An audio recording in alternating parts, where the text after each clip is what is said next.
Quelle est la situation en matière de crédit immobilier à la fin de l'été et à quoi s'attendre pour les derniers mois de l'année 2023 ? C'est la question qui va nous animer dans Enjeu Patrimoine. Et pour en parler, nous avons le plaisir de recevoir sur le plateau de l'émission Cécile Rochlor. Tout d'abord, bonjour Cécile Rochlor. Bonjour Nicolas. Bienvenue sur le plateau Smart Patrimoine. Vous êtes directrice des études d'Empruntis. Nous avons le plaisir d'accueillir également Fabien Nefinck. Bonjour Fabien Nefinck. Bonjour Nicolas et bonjour Cécile. Bienvenue sur le plateau Smart Patrimoine. Vous êtes directeur général délégué de Crédit Logement. Crédit Logement qui a publié son tableau de bord mensuel. On a sous les yeux celui de juillet 2023. Celui d'août arrivera, j'imagine, prochainement. Qu'est-ce que vous constatez, Fabien Nefinck, en matière de crédit immobilier sur les derniers mois, sur le mois de juillet par exemple? Est-ce que vous constatez que la situation s'améliore enfin et que les banques ont retrouvé un petit peu de profitabilité dans l'octroi de crédit immobilier? Alors, je ne dirais pas qu'on est encore sur une amélioration sensible du marché du crédit de l'immobilier. Ce qu'on peut observer au niveau du dernier observatoire, on est sur des tendances finalement assez similaires à celles qu'on a observées sur les derniers mois. On a une chute des volumes. Si on regardait sur 3 mois glissants en trimestriel, on est sur des baisses quand même de 50%, donc c'est des volumes quand même qui baissent de manière assez sensible. On est toujours sur un phénomène de hausse des taux et de durée qui sont à un niveau historiquement très élevé. Et ces hausses des taux, dans un contexte par ailleurs de non-correction sur les prix de l'immobilier, pèsent un petit peu sur finalement la capacité d'emprunt des ménages. Donc des taux plus hauts, des durées plus longues et moins de crédits octroyés, c'est ce qu'il faut comprendre. On a moins de crédits octroyés. Alors par contre, on a une nouvelle dimension qui est un petit peu plus positive, c'est qu'on s'aperçoit qu'à l'été 2022, on était plutôt sur une problématique d'offre de crédit. On avait la problématique du taux d'usure qui est sur base trimestrielle. On avait aussi ces règles du HCSF qui sont quand même assez contraignantes. Et donc, on avait une offre de crédit au niveau des banques qui était, on va dire, mise à mal avec une solvabilité. C'était votre question qui était très basse et qui était même négative. Alors, vous savez qu'ils ont une obligation de rentabilité. Bien sûr. Pour caricaturer, les banques prêtaient moins parce qu'elles n'étaient pas rentables sur les prêts. Elles ont obligé de dégager une marge sur les prêts qu'elles octroient. Exactement, c'est exactement ça. Aujourd'hui, on s'aperçoit que le taux d'usure finalement refixe sur base mensuelle. Ça fera jusqu'à la fin de l'année, par ailleurs. Aujourd'hui, on a un taux d'usure qui est à 5,33 sur la partie 20-25 ans. Donc, on est sur une profitabilité un peu restaurée au niveau de l'activité de crédit immobilier pour les banques. Donc ça, c'est plutôt un élément positif. Et on voit certains banquiers revenir progressivement sur le marché de l'immobilier. Ça se traduit, Cécile Rochlor, justement par une facilité plus grande pour obtenir un crédit immobilier. Est-ce qu'on peut le dire comme ça? Est-ce qu'il faut être un petit peu plus mesuré dans la manière de positionner le sujet? On va être un chouï plus raisonnable quand même. Clairement, oui, il y a une amélioration quand même. On voit bien que, effectivement, comme l'indique Fabien, il y a une réouverture. Il y a une volonté des banques de prêter. On attend des nouvelles de 2 partenaires bancaires, là, dans les 15 jours, qui pourraient réouvrir aussi les durs. D'accord. Oui. Donc, effectivement, la profitabilité, elle est de retour. Elle n'est pas complètement restaurée. Il manque encore 1 ou 2 mois probablement de hausse de taux et de taux d'usure pour arriver à retrouver un équilibre qu'on connaissait avant 2021. D'accord, on avait des taux bas, mais quand même un coût de l'argent qui était bien inférieur. Donc on cherche en gros un écart de 200 points de base entre l'OAT et le taux d'usure pour arriver à avoir des marges correctes.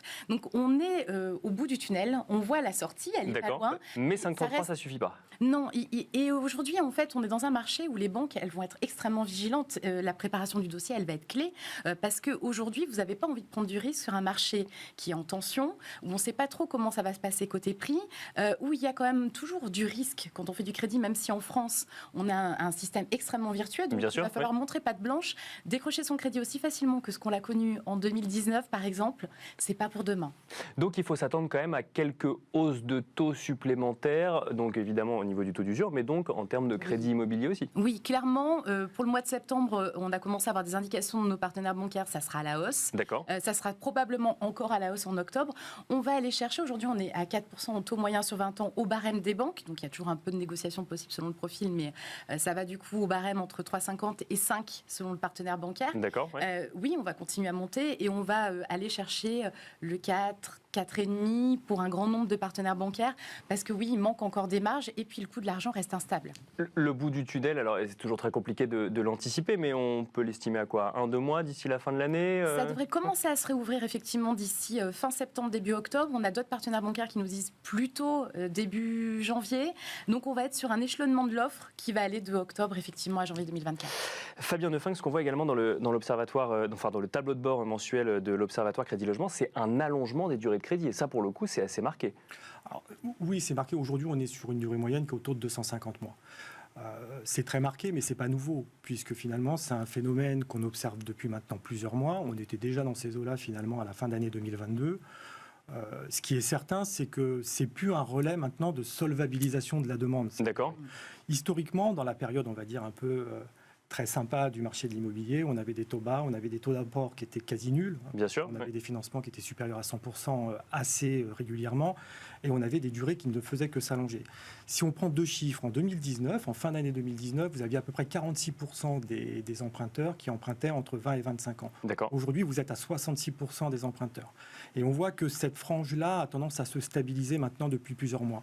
Donc la durée, qui est à 250 mois, ça sera probablement un peu compliqué de la repositionner à la hausse dans les prochains mois. Et on l'a vu s'allonger, pourquoi ? Parce que ça permettait d'aller emprunter un petit peu plus face à des prix qui augmentaient également sur la même durée ? Oui, c'est un des critères de solvabilisation d'une demande finalement. C'est qu'à partir du moment où vous avez des prix qui ont quand même monté de manière très très forte sur les dernières années, vous n'aviez pas beaucoup de moyens finalement pour solvabiliser votre demande. Vous aviez déjà des contextes de taux, de marché, du crédit de l'immobilier qui étaient très favorables. Donc forcément, on a eu tendance à allonger les durées. Et en plus, cet allongement des durées, aujourd'hui, il est très contraint, comme vous le savez, Nicolas. C'est qu'on a quand même les normes du HCSF, oui, que ce soit en termes de taux d'endettement ou que ce soit en termes de durée. On a du 35% en taux d'endettement. On a du finalement 25 ans. Alors, on peut aller à 27 ans si jamais on est sur de l'acquisition en VFA. Mais globalement, de toute façon, ça restera une contrainte assez forte. Et les dernières discussions au niveau du HCSF n'ont pas finalement allégé ce normatif, puisqu'on reste très légèrement pour les investisseurs locatifs, mais moins à la marge, effectivement. Mais... Oui, sur 100. Ouais. Et en plus, sur les investissements locatifs, moi j'y mets quand même un bémol, parce que finalement, c'est tout le problème, c'est toute la problématique, c'est qu'il faut qu'il y ait une bonne lisibilité sur les mesures que l'on prend. Au même moment où vous dites que vous allégez un petit peu, parce que vous, dans votre marge dérogatoire, vous l'augmentez un petit peu par rapport à ce locatif, au même moment, vous dites qu'on n'aura plus de mesures fiscales pour le locatif. Donc, en termes de lisibilité, ce n'est pas évident pour un investisseur. De savoir comment, effectivement, s'y retrouver. Cécile Roclor, qu'est-ce qu'on fait, du coup, dans le contexte actuel ? Est-ce qu'on attend encore un petit peu ? Est-ce que, en tant que courtier, le nouveau combat après le taux d'usure, ça va être les normes HCSF pour permettre quand même de retrouver un petit peu de souplesse au niveau des banques ? Ou est-ce qu'on se dit que là, mécaniquement, dans quelques mois, la situation va s'arranger ? Alors, on aimerait bien que ça soit aussi simple. Le HCSF, depuis le départ, on dit qu'il y a de bonnes choses dedans, mais il y a aussi des choses qui devraient correspondre plus à la vraie vie. D'accord. C'est toujours la difficulté entre un organisme de contrôle et la réalité du terrain. Non, la situation, elle va se normaliser. Est-ce qu'il faut attendre ? C'est toujours un difficile exercice. Si aujourd'hui, votre dossier, il passe en financement et que vous pouvez emprunter, que vous avez l'envie d'emprunter pour acheter votre résidence principale ou secondaire, faire de l'investissement locatif, il faut y aller. Parce qu'en fait, les taux vont continuer à augmenter. Bien sûr. Et la baisse des prix, elle est incertaine. D'accord. Donc, mieux vaut y aller aujourd'hui plutôt que d'espérer des évolutions plus favorables demain. Après, si votre dossier ne passe pas, effectivement, chaque mois, on a des partenaires qui rouvrent des critères, qui commencent à réajuster leur politique commerciale au terrain. Et donc, ça veut dire qu'un dossier qui ne passe pas aujourd'hui, il passera peut-être le mois prochain. D'accord. Il y a cet espoir-là aujourd'hui pour des futurs acquéreurs immobiliers. Les politiques commerciales des banques, elles changent tous les mois. D'accord. Les taux changent tous les mois. On parlait du rallongement de la durée. Oui, c'est plus un levier parce qu'en fait, en un an et demi, vous avez perdu quasiment 70 000 euros de capacité d'emprunt à revenu équivalent, c'est-à-dire un ménage qui gagne 4 000. Donc forcément, il faut aller chercher tous les moyens de faire évoluer votre dossier. Et aujourd'hui, oui, il y a de l'espoir tout le temps. Et on est plutôt dans une zone où l'espoir se réouvre que l'espoir se referme. Est-ce que le sujet politique commercial des banques, justement, et l'approche de la fin de l'année, peut-être le fait d'atteindre certains objectifs, peut alimenter l'idée qu'on ouvrira un petit peu plus les vannes en fin d'année ? Non, sachant que les durées sont très très longues quand même entre le dépôt d'un dossier et l'octroi du prêt. Clairement, Nicolas, vous avez raison. Quand vous allez déposer un dossier en banque en octobre, ça veut dire que grosso modo, il va se concrétiser techniquement en janvier de l'année suivante. Donc c'est déjà trop tard. Il nous reste quand même là un mois et demi.